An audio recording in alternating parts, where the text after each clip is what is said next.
some of the video I shot the other day, the audio messed up on it for some reason, and it was the portion that it messed up on was when I was installing these pieces to help support the wing.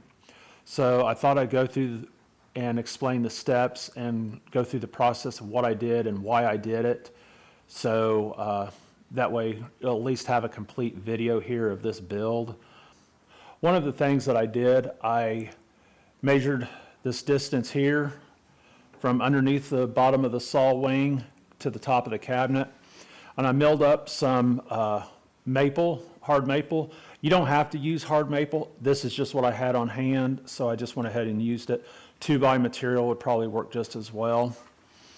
Anyways, I milled that up to where it would slide in here pretty easily. Just kind of a slip fit. You want it to feel like it's rubbing up against the saw and the base here. One thing that I want to happen with this cabinet is whenever I move my table saw, because it's on a mobile base, I want the cabinet to move with the saw. So what I did, I measured underneath the bottom part of the table to where the top of the cabinet is, and I deducted about an 1/8 inch. I don't need it to be real tight because these supports are only going to be for moving the cabinet. The hard maple part is what's going to help support the wing when it's down in its working position. After I did that, I cut a block and I slid it underneath because you have structure on the side of the cabinet here. So I put it up to where it's up against the face of the cabinet and up against this side, and I marked that with a pencil. I did the same thing to the back. And then I placed the block over along this side because there's structure here, and matched it up against there and marked that edge with the pencil. Did the same on the back corner.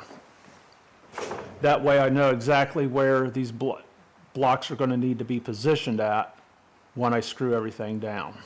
Now, to make sure I have this cabinet to where it's kind of square underneath, I took my measurement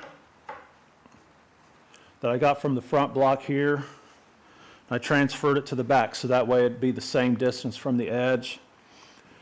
And I also measured from the back of the cabinet from where that block hit the structure of the table and measured the distance from the edge there on both sides. That way everything's kind of squared up. I also did the same thing in the front. I just measured along the front edge, whatever my distance was, and measured that out. Now, these are the supports that I milled up that'll help support the right wing, and these are the guide blocks that will help move the cabinet when I'm moving the saw. Now, when I placed these guide blocks on here, I moved them in about an 1/8 inch on each side. I just need them to be there to help guide the cabinet. I don't need it to be a real tight friction fit. I figured 1/8 inch is going to be more than enough. And then when I placed it on here, I also placed it back an 1/8 inch from the front of the cabinet from what I measured. So that way, I'm not going to be binding up on the saw.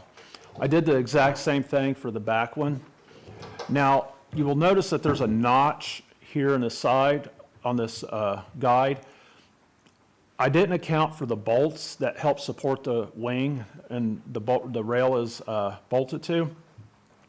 So I had to notch that out. But the saw is going to function the same. It's not going to hurt anything.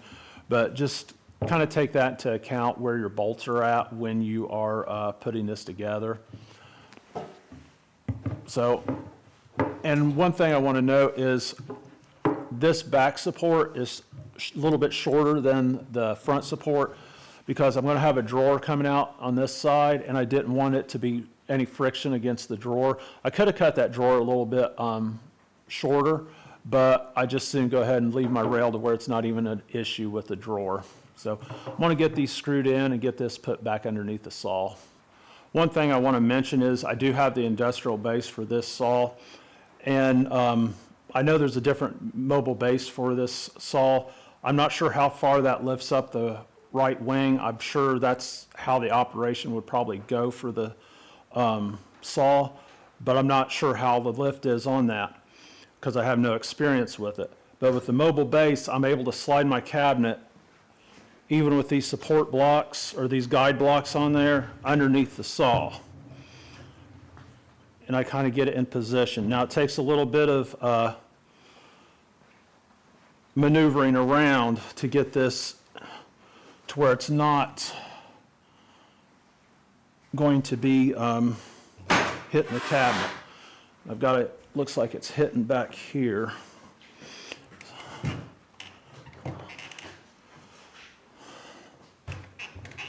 Let me lift that back up again.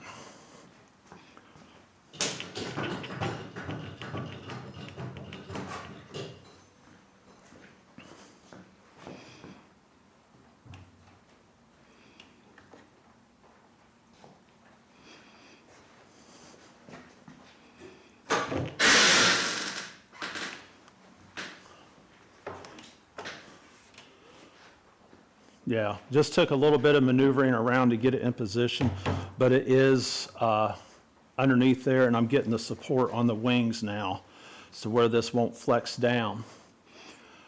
So,